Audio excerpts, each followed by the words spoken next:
قبر کی پہلی رات، قبر کے پہلے 24 گھنٹے کے احوال۔ رسول اللہ صلی اللہ علیہ وسلم نے ارشاد فرمایا کہ قبروں پر ایک فرشتہ متعین ہے۔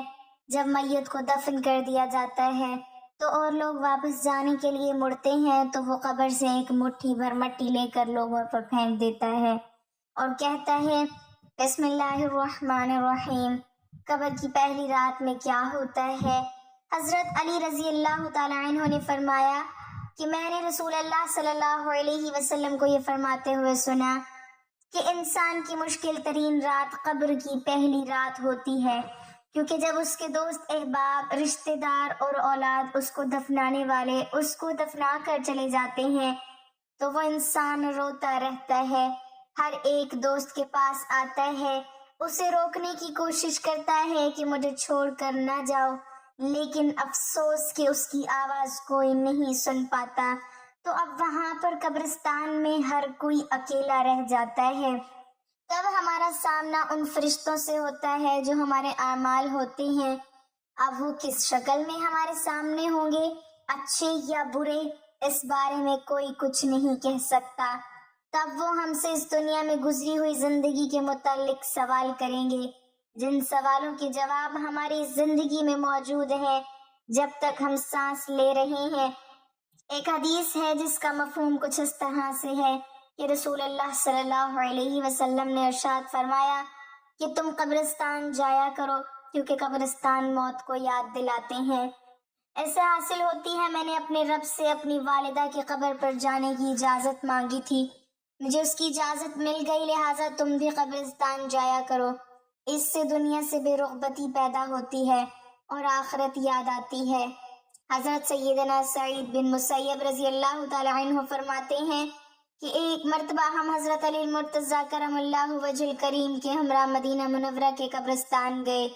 حضرت علی کرم اللہ وجہ کریم نے قبر والوں کو سلام کیا اور فرمایا اے قبر والو، تم اپنی خبر بتاؤ گے یا ہم تمہیں بتائیں؟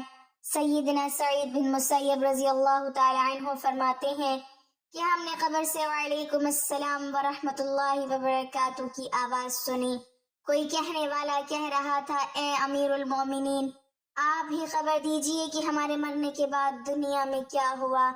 حضرت علی کرم اللہ وجہ الکریم نے فرمایا سن لو، تمہارے مال تقسیم ہو گئے، تمہاری بیویوں نے دوسرے نکاح کر لیے، تمہاری اولاد یتیموں میں شامل ہو گئی، جس مکان کو تم نے بہت مضبوط بنایا تھا اس میں تمہارے دشمن آباد ہو گئے، اب تم اپنا حال سناؤ۔ یہ سن کر ایک قبر سے آواز آنے لگی اے امیر المومنین، ہمارے کفن پھٹ کر تار تار ہو گئے، ہمارے بال جھڑ کر منتشر ہو گئے، ہماری کھالیں ٹکڑے ٹکڑے ہو گئیں، ہماری آنکھیں بہہ کر رخساروں پر آ گئیں، اور ہم نے جو نیک اعمال کیے تھے ان کو پایا، جو کچھ پیچھے چھوڑا اس میں ہمارا نقصان ہوا۔ جب مردے کو قبر میں رکھا جاتا ہے تو اس کی نماز اس کے دائیں جانب آ کر کھڑی ہو جاتی ہے، روزہ بائیں طرف کھڑا ہو جاتا ہے، قرآن مجید کی تلاوت اور اللہ کا ذکر سر کی طرف آ کر کھڑے ہو جاتے ہیں، اور جماعت کے ساتھ نماز پڑھنے کو جو قدم چلے ہیں وہ پاؤں کی طرف کھڑے ہو جاتے ہیں۔ اس کا عذاب اس قبر میں اپنی گردن نکالتا ہے اور مردہ تک پہنچنا چاہتا ہے، اگر وہ دائیں طرف آتا ہے تو اس کی نماز کہتی ہے پرے ہٹ، خدا کی قسم یہ شخص دنیا میں بہت مشقت اور مصیبت اٹھاتا رہا، ابھی ذرا آرام سے سویا ہے۔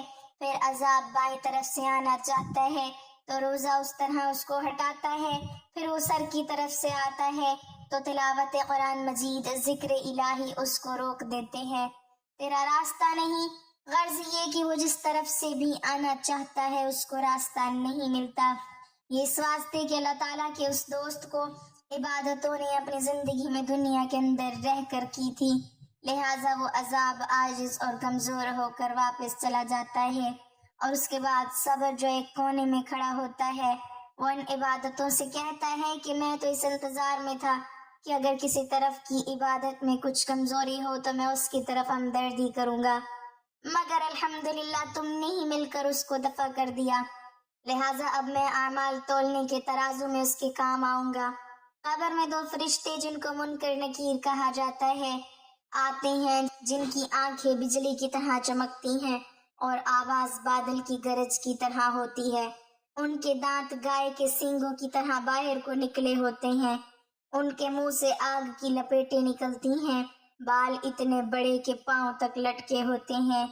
ان کے ایک کندھے سے دوسرے کندھے کا اتنا فاصلہ کہ کئی دن چل کر ختم ہو۔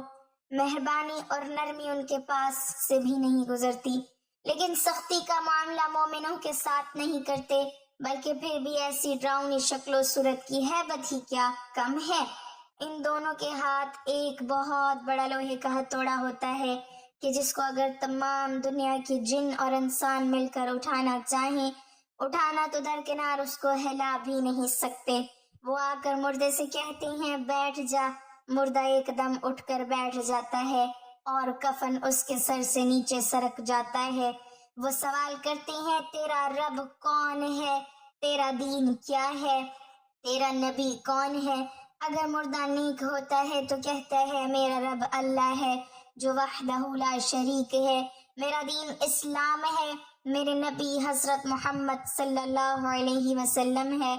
یہ سن کر وہ دونوں کہتے ہیں تو نے سچ کہا۔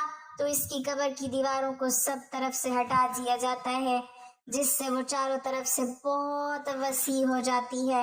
اس کے بعد فرشتے کہتے ہیں سر اٹھاؤ۔ مردہ جب اوپر کو سر اٹھاتا ہے تو اس کو ایک دروازہ نظر آتا ہے جس میں جنت نظر آتی ہے، اور وہ کہتے ہیں اللہ کے دوست، وہ جگہ تیری رہنے کی ہے اس وجہ سے کہ تم نے اللہ تعالیٰ کی اطاعت اور فرما برداری کی ہے۔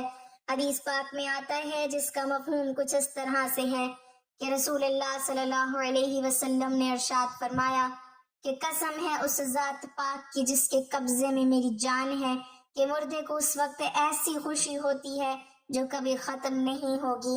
اس کے بعد وہ فرشتے کہتے ہیں کہ اپنے پاؤں کی طرف دیکھ۔ جب وہ دیکھتا ہے تو اسے دوزخ کا دروازہ نظر آتا ہے جس سے دوزخ کا حال نظر آتا ہے۔ وہ فرشتے کہتے ہیں کہ اے ولی اللہ، تو نے اس دروازے سے نجات پالی۔ اس وقت بھی بندے کو اس قدر خوشی ہوتی ہے جو کبھی ختم نہیں ہوگی۔ اس کے بعد اس کی قبر میں 70 دروازے جنت کے کھل جاتے ہیں جن سے وہاں کی ٹھنڈی ہوا اور خوشبوئیں آتی رہتی ہیں، اور قیامت تک وہ انہیں بہاروں میں رہے گا۔ کیسی خوش نصیبی ہوگی وہ روح جس کے ساتھ اللہ تعالیٰ اپنی مہربانی اور رحم و کرم کا سلوک فرمائے گا۔ جب نافرمانی کرنے والا قبر میں رکھا جاتا ہے تو قبر اس میں اتنی تنگ ہو جاتی ہے کہ اس کی پسلیاں دوسری طرف کی پسلی میں گھس جاتی ہیں۔ اس پر کالے سانپ مسلط کر دیے جاتے ہیں، اس کی ناک اور پاؤں سے کاٹنا شروع کرتے ہیں، یہاں تک کہ درمیان میں دونوں طرف کے سانپ آ کر مل جاتے ہیں۔ پھر اس کے پاس دو فرشتے جن کا نام منکر نکیر ہے قبر میں آتے ہیں۔ وہ آ کر پوچھتے ہیں تیرا رب کون ہے؟ تیرا دین کیا ہے؟ تیرا نبی کون ہے؟ وہ ان کے ہر سوال میں جواب دیتا ہے کہ میں کچھ نہیں جانتا۔ اس کو گرز اس قدر زور سے مارتے ہیں کہ اس کے گرز کی چنگاریاں قبر میں پھیل جاتی ہیں۔ اس کے بعد اس کو کہتے ہیں کہ اوپر دیکھ۔ وہ اوپر کی طرف دیکھتا ہے تو جنت کے باغ و بہار وہاں نظر آتی ہیں۔ فرشتے اس نافرمان سے کہتے ہیں کہ اے اللہ کے دشمن اور نافرمان، اگر دنیا میں تو اللہ کی اطاعت اور فرما برداری کرتا تو یہ تیرا ٹھکانہ ہوتا۔ ایک حدیث ہے جس کا مفہوم اس طرح سے ہے کہ رسول اللہ صلی اللہ علیہ وسلم نے ارشاد فرمایا کہ قسم ہے اس ذات پاک کی جس کے قبضے میں میری جان ہے، اس کو اس وقت ایسی حسرت ہوتی ہے کہ اس جیسی حسرت پھر کبھی نہیں ہوگی۔ پھر دوزخ کا دروازہ کھولا جاتا ہے اور وہ فرشتے کہتے ہیں اے اللہ کے دشمن، یہ تیرا ٹھکانہ ہے اس لیے کہ تو نے اللہ تعالیٰ کی نافرمانی کی۔ 70 دروازے جہنم کے اس کی قبر میں کھول دیے جاتے ہیں جن سے قیامت تک گرم ہوائیں اور دھواں وغیرہ اس کو آتا رہتا ہے۔ ایک حدیث ہے جس کا مفہوم اس طرح سے ہے کہ رسول اللہ صلی اللہ علیہ وسلم نے ارشاد فرمایا کہ اللہ تعالیٰ کی طرف سے قبروں پر ایک فرشتہ متعین ہے۔ جب میت کو دفن کیا جاتا ہے تو وہ اس کی قبر کی مٹی ہموار کرتا ہے اور لوگ واپس جانے کے لیے مڑتے ہیں تو قبر سے ایک مٹھی بھر مٹی لے کر لوگوں پر پھینک دیتا ہے اور کہتا ہے اپنی دنیا کی طرف واپس چلے جاؤ اور اپنے مرنے والے کو بھول جاؤ۔ اللہ تعالیٰ ہمیں نیک اعمال کرنے کی توفیق عطا فرمائے اور ہمارا خاتمہ ایمان پر فرمائے، آمین۔ ناظرین کمنٹ باکس میں اللہ تعالیٰ کے 99 ناموں میں سے ایک نام ضرور ٹائپ کریں۔